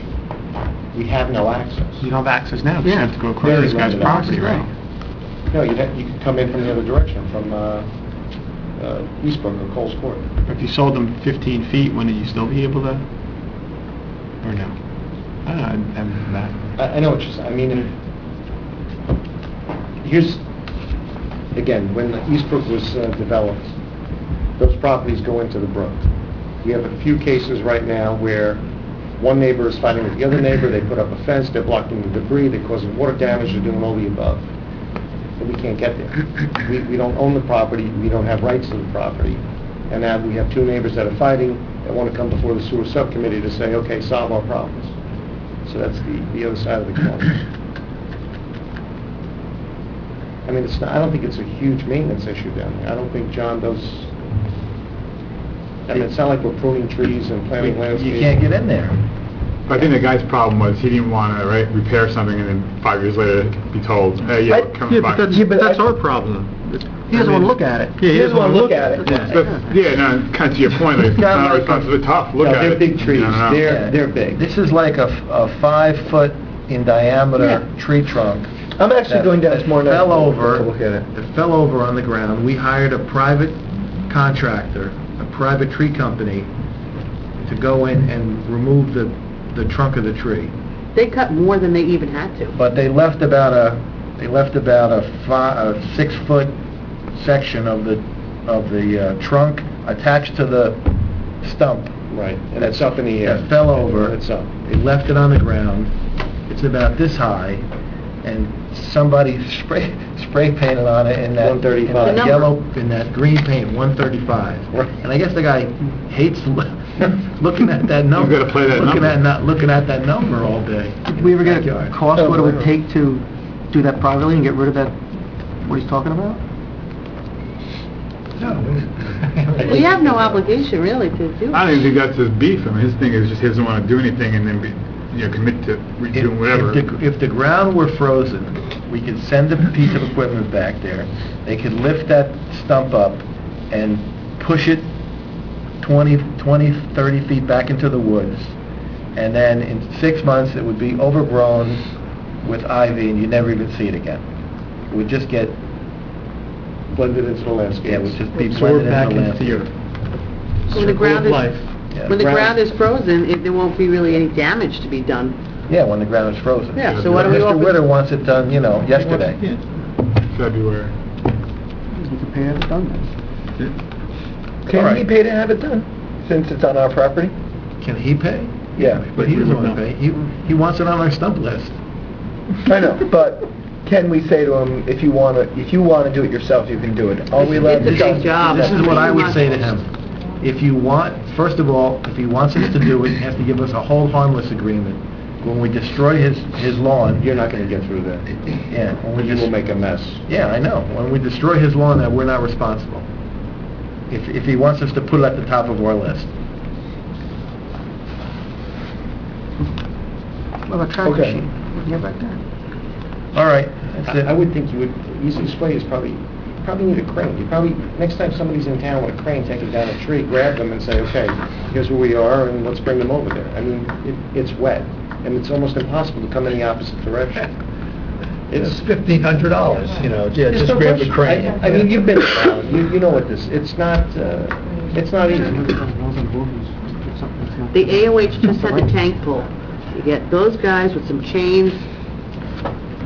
Could you go in there and start chopping this up by hand? Absolutely. Well, I was going to say, what about if... And carry it out. But you're talking a lot of manpower. You'd never... chainsaws and whatnot? But You'd never do that. You'd never chop that up. You couldn't, no way. Yeah. I mean, if you are, you're going to be there a while. It's like a mere wood. Yeah. Yeah, it's you know what? That might be the best thing. What? Do a tour, sightseeing, and so if you can't get out to California this Greatest summer, thing ever happened to him. come over to 135.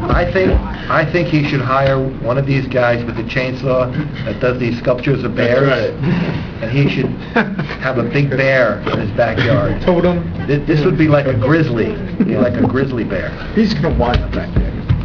We paint it blue so it blends into the sky. All good thoughts.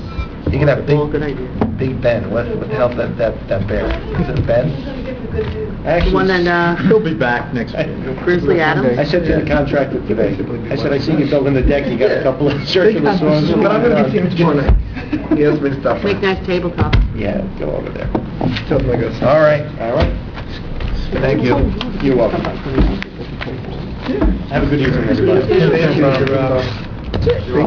Thank you very much. Sorry. All right, we're up to unfinished business.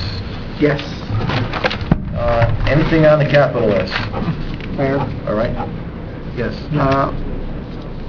regarding the HVAC, Vito and I had met with Mr. Patel, and I think, I don't say we're 100% comfortable, but I think we're reasonably comfortable with his estimate at this point. And so we were going to recommend that we go ahead with the design of the system. The one that he recommended? Yes. Yeah. And to go through the design, and obviously we'll see, if we get the bids in, it far exceeds his estimate, then we'll have to make a decision when that happens, but it probably would make sense to authorize him to go forward with the design. And I think that was $21,000. Alan had gotten me, we have 13,000 in the ordinance, I thought you said, Alan, and we had... 15, and I can come up with the other 6 by liquidating a purchase order, and give you the 21 for July 1st if you want to award a contract to him through the specs. So that was, I think, our recommendation.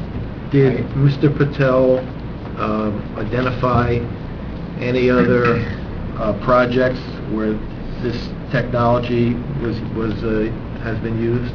He did, but I think better than that was that Vito had more personal experience with it. So I think that gave John and I a little more comfort coming from Vito than from Mr. Patel. So, All right, so are you going to give us some, put me in my comfort zone I here. think When you're dealing with existing buildings, that is the answer to your HVAC need, which minimizes the destruction and cutting and patching of the existing structure to put in a new HVAC system. That is the reason That is one of the reasons why this type of system, it's a split system, has become very, very popular and widely used throughout Europe. Because they're dealing with existing buildings that never had air conditioning, cooling in them. And for the past 15, 20 years, you've seen a proliferation of this type of units throughout. Like the Mitsubishi, Mitsubishi is a brand. No, I know, but that type of Yes, it's a split system. He provided an aggressive schedule to everybody today. I have some real concerns with that in terms of continuing administrative services while this is going on. We haven't seen that. We asked him, because first he had said he couldn't do the aggressive schedule until I pointed out the one he gave us last year is almost the same exact time of year. So he was saying it couldn't have been done. I'm looking at his schedule from last year. I said, well, last year you said we can do it. Why couldn't we do it this year? That's why we asked him to give us both schedules. The other thing I think that is probably more important for you, Alan, is that it's still going to be a very disruptive and messy process because they are taking the old system out as part of that. So everything's getting ripped open no matter what you do. Everything's got to be moved. You know, we had originally inside thought the that it would building. be easier in that you were able to abandon the existing system, and he's saying no. So you have to remove all the old piping and then put this new line in. So it's going to be very, very disruptive. If we're going to trailers, you have to rent these trailers. There's no budget for these trailers. He didn't think it was going to be that long. Right? If you're going to move the file cabinets, computers, you know, we need staff to do that, or an outside agency to do that. We need money to do that. None of this is in this year's budget. So I have some real concerns about trying to do this as a fall project. If you're talking about spring, we have money in place, we have time to figure this out with the contractor. You know, I just... Yeah, I don't know what we're going to do if you throw this at us for the fall. If we want to throw, yes, and maybe I see the method to your madness, Alan. We have other things that are on the by the same priority list token, already. if you want to throw up roadblocks for anything, just tell me how many roadblocks you want. I'll come up with N+1 all the time. Well, So we just have to have a commitment to do this. Because the other thing we can do is we can go on doing Band-Aids over the next 5 years. Does not have to be done. So Does not have to be done as a rush. If the existing system can take another heating season, I'm assuming the cooling season is, well, we repaired the cooling so when we season. fix the cooling. Yeah, it's working. So let him And then the other thing, I don't know, adequate time to design it. And remember, we're only replacing Oh, yeah, this that's part. the other, It yeah, doesn't that's the include other. the police. Let's make sure we Or the understand public each safety other. building. This does not include That the system police staying as is. wing. So it's $300,000 just for this room, downstairs, and back there. That's a lot of window units. But as I said, because most of it's going to be ripping up these walls, and so, you know. All right. Well, it's heating and cooling. And we could even structure the bid where the final decision on whether there is room to remove the existing piping or not is made when the contractor starts opening, because that's the only time where we'll have the opportunity. Maybe he could structure the bid in that way. I started my career out in the courtroom, and we can go back down there for council meetings, planning board meetings, zoning boards. All right, very good. So, but we need to work it out, that's all. Yes, yeah, 14,000. Grove Street, we already covered that. We did that. Wait, do we need a motion for this? Oh, yeah. Do we need- Oh, yeah, we want to put a resolution, proposal on for next Yeah. week, yes. There's a motion, is there a second? For what? To have a resolution? Yes. I'll second it. All in favor? Aye. Any opposed, any abstained? Thank you. All right, Grove Street, we covered. Valley Road, I think we covered. Yeah.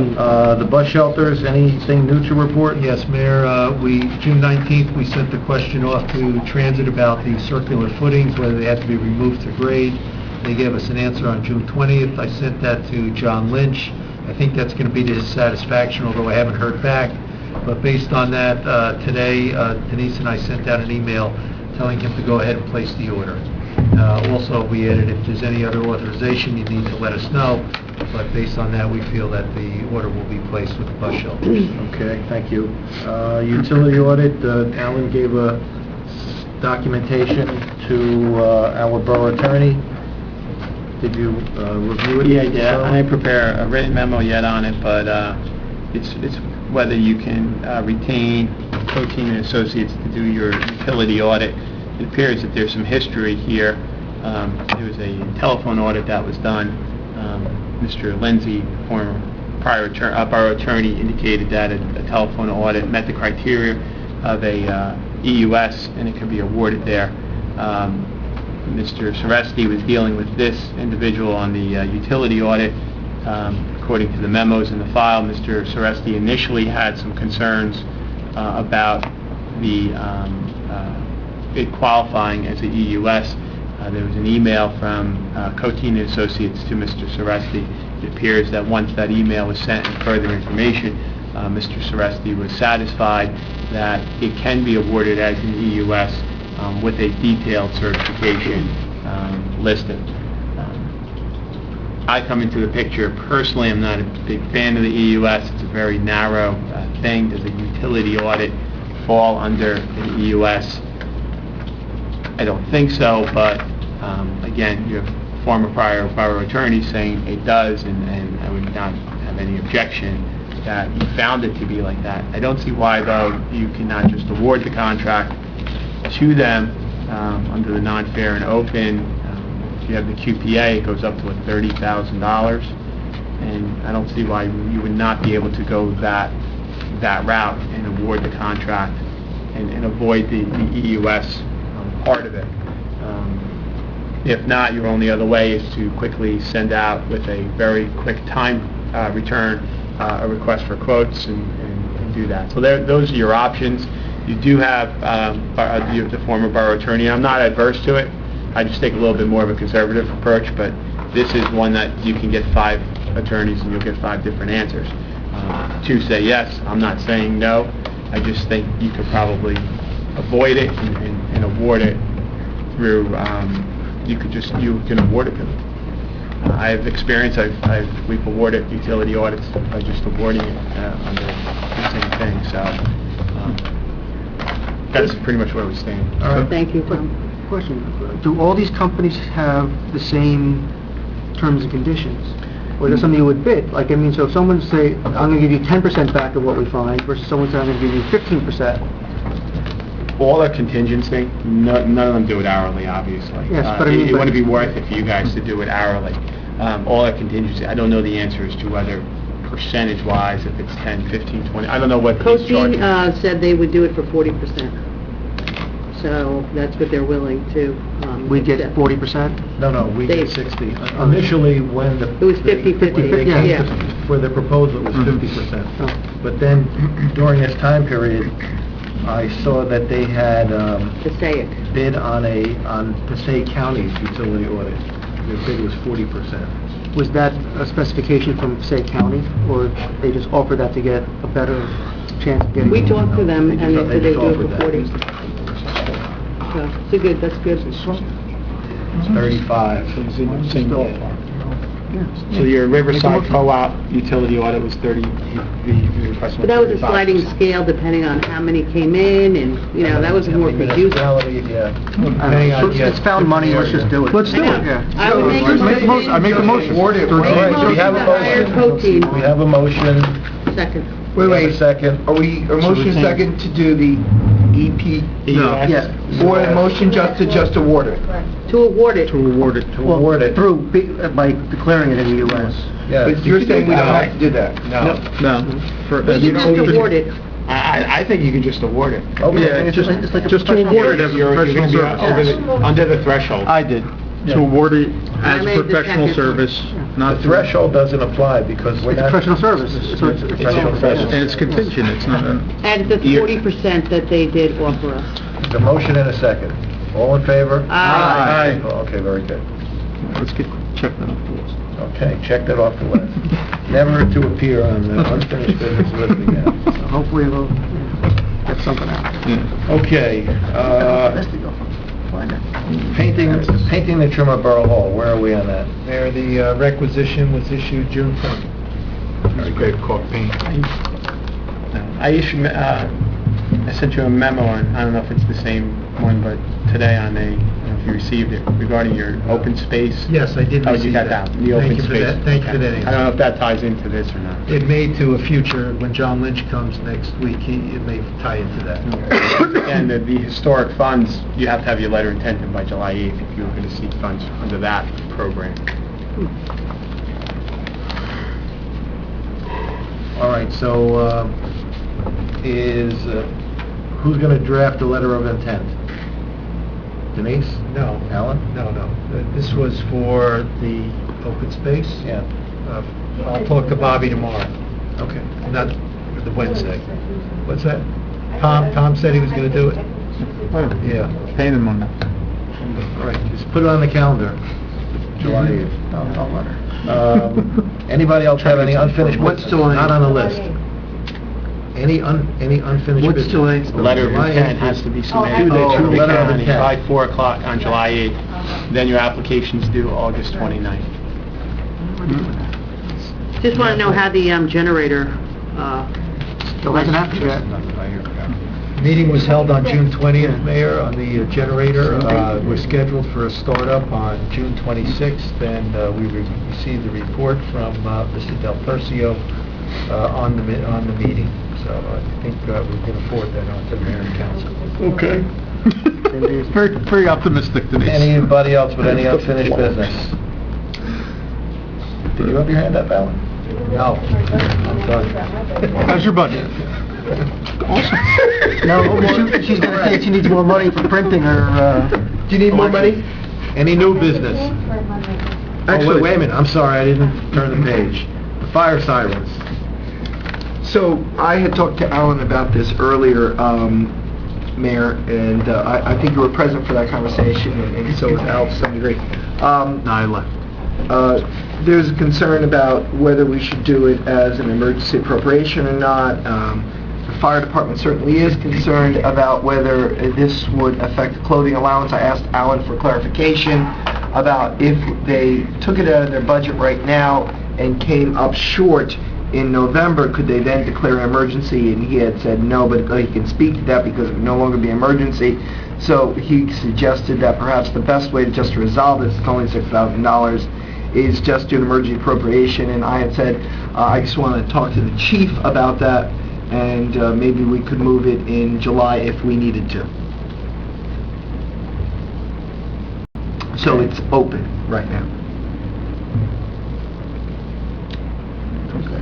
It's like 150. The God system. How much is that? It's like 150,000. It's 150,000. Now, we may want to consider that in future years because this system is getting old. Part of what they're looking for in the 6,000 is to enclose the electronics a little bit more in more of a weatherproof way. Right now, what happened is we're having a shorting out because the electronics is really in a wooden block box, and when we get a real strong storm, it's kind of seeping in there, and it's also affecting the motors, and we may need to. I mean, this system is quite old now. It's not going to last forever, but I would like to put as a priority the lighting at KGB, and unless, of course, the system fails. But the chief is pretty confident that the $6,000 will resolve the issue for a couple of years to come at least. All right, anybody else? Okay. So, all right, any new business? No new business?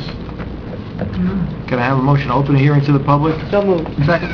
All in favor? Aye. Can I have a motion to close the hearing to the public? So moved. Second. All in favor? Aye. Okay.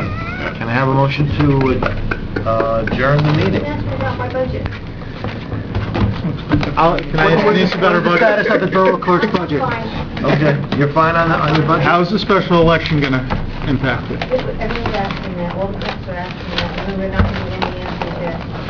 I just say it's not like the regular... Isn't it before the Wait a Supreme minute, Court? wait a minute. No, they said it was okay. We didn't vote on a motion to adjourn.